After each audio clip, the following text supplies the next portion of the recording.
اعوذ باللہ من الشیطان الرجیم، بسم اللہ الرحمن الرحیم۔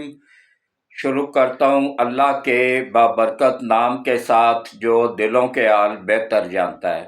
میری طرف سے دیکھتی آنکھوں سنتے کانوں سب کو السلام علیکم ورحمۃ اللہ وبرکاتہ۔ لاکھوں کروڑوں درود و سلام آقائے دو عالم خاتم النبیین حضرت محمد مصطفیٰ صلی اللہ علیہ وآلہ وسلم پہ، آپ کی آل پاک پہ، صحابہ کرام پہ، اولیاء کرام پہ درود و سلام کے بعد میرا آج کا موضوع عدلیہ کے متعلق ہے۔ عدلیہ کے ایک ٹاؤٹ جج نے پھر وہی حرکت کی ہے جس کی وجہ سے پاکستان کی عدلیہ دنیا میں سب سے نچلے درجے پہ ہے۔ سہولتیں سب سے زیادہ، کام صفر، کارکردگی صفر۔ اس پہ کھل کے بات ہوگی، تفصیل کے ساتھ بات ہوگی۔ اور اس جج نے تو عمران داری میں، عمران کی حمایت میں سابقہ تمام ججوں کے ریکارڈ توڑ دیے ہیں۔ اس پہ تفصیل سے بات ہوگی۔ یہ جج ہیں جناب اسلام آباد ہائی کورٹ کے، ان پہ تفصیل سے بات ہوگی۔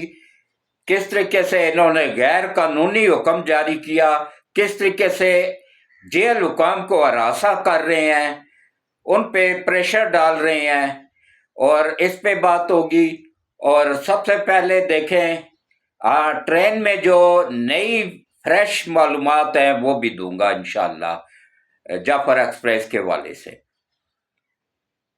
تو اب کس طریقے سے دہشت گردوں کے گرد شکنجہ تیز کر دیا گیا ہے، ان شکنجہ کسا جا رہا ہے، تو ان کی طرف سے بھی جمعے کے مبارک دن کے نماز کے دوران مسجد میں KPK میں دھماکہ ہوا ہے، اس پہ معلومات دوں گا۔ ایک چیک پوسٹ پہ حملہ ہوا ہے، اس پہ معلومات دوں گا۔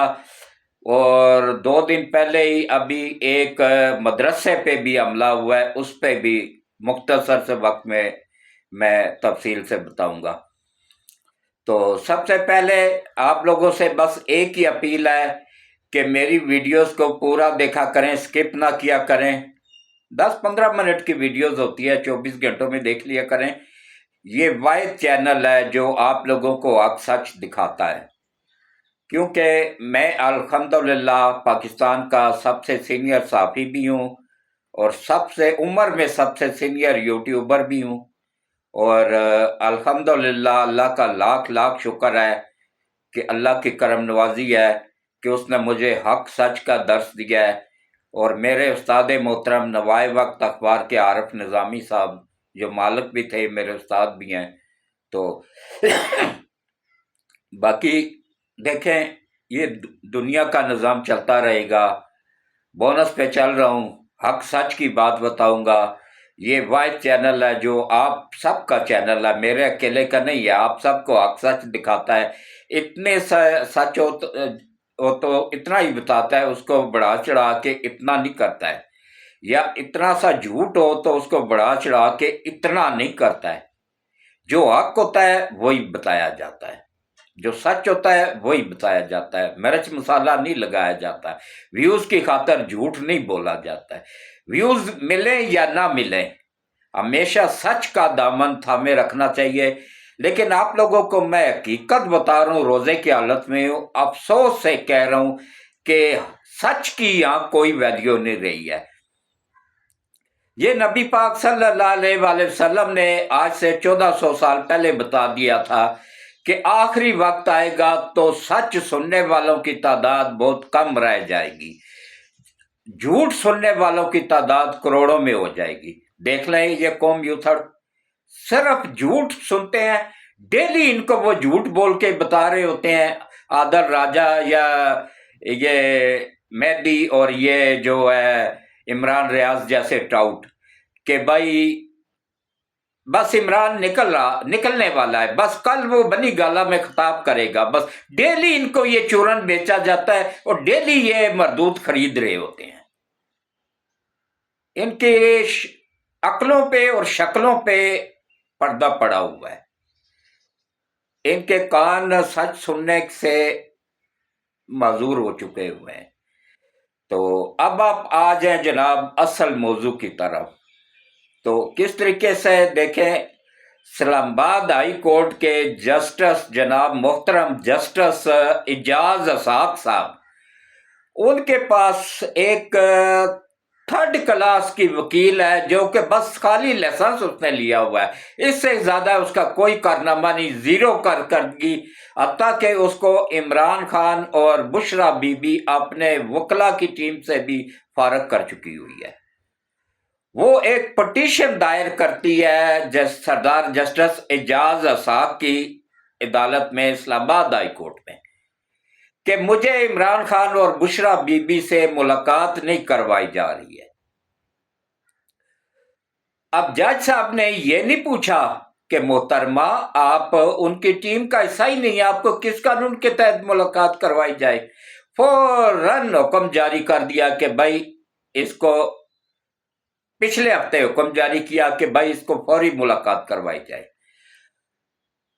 اب جیل حکام نے اس کو بلایا، جیل سپرنٹینڈنٹ نے اپنے کمرے میں بٹھایا عزت احترام کے ساتھ، اور اطلاع دی جناب عمران خان کو اور بشرا بی بی کو کہ آپ کی یہ وکیل ہیں جو مشال یوسف زئی، یہ آپ لوگوں سے ملنا چاہتی ہے. ان دونوں نے انکار کر دیا کہ ہم نہیں اس کے ساتھ ملنا چاہتے ہیں، وہ تو ہماری ٹیم کا حصہ ہی نہیں ہے، ہم نے اس کو فارغ کر دیا ہوا. اچھا، اس کے بعد اب ایک ہفتے بعد کل دوبارہ جو ہے نا وہ تاریخ پڑ گئی. تو جج صاحب نے بلایا جیل حکام کو، تو جیل حکام نے ایک لیٹر دیا جج صاحب کو جیل سپرنٹینڈنٹ کی طرف سے، تحریری طور پہ لکھا ہوا. اب تحریری طور پہ جو حکم جو آتا ہے نا عدالت کے سامنے پیش ہوتا ہے، اس میں اتنا سا بھی جھوٹ ثابت ہو جائے نا تو وہ افیسر اپنی نوکری سے بھی جاتا ہے، اپنی سروس سے بھی جاتا ہے، اور اس کے خلاف توہین عدالت کی کارروائی شروع ہو جاتی ہے. تو جج صاحب نے جناب اس کو خط کو پڑھا، اس میں لکھا تھا کہ ہم نے پوری کوشش کی، اس کو باعزت طریقے سے بٹھایا، ان کو اطلاع بھی کی، انہوں نے ملنے سے انکار کر دیا، تو ہم کیسے ملاقات کروا سکتے تھے.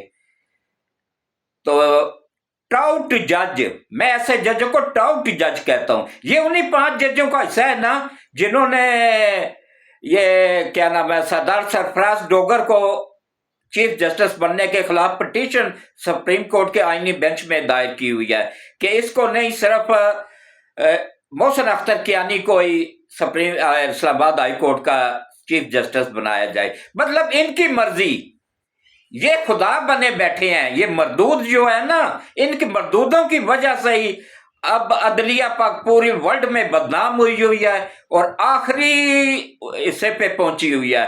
جتنا 148 ممالک میں 145واں نمبر ہے. شرم ہو رہا ہے، یا ان میں ہے ہی نہیں، حرام کی کمائی کر کے اپنے بچوں کو کھلا رہے ہوتے ہیں، عالمی طاقتوں کے ٹراؤٹ بنے ہوئے ہیں. یہ دہشت گردی کے جتنے بھی واقعات ہو رہے ہیں، میں روزے کی حالت میں الفن کہہ رہا ہوں کہ یہ پوری طرح یہ جج اس میں ملوث ہیں. یہ ان مردودوں کو پیسے لے کے تو ضمانتیں دے دیتے ہیں. وہ دیکھیں ملازم تھا نا سی آئی اے کا، یہ کیا نام ہے شہباز گل، کیوں اس لاہور ہائی کورٹ کے مردود جج نے 1 کروڑ روپیہ لے کے ضمانت دے کے اس کا اس میں سے نام نکلوایا، ای سی ایل سے نام نکلوایا اور باعزت طریقے سے اس کو امریکہ پہنچا دیا.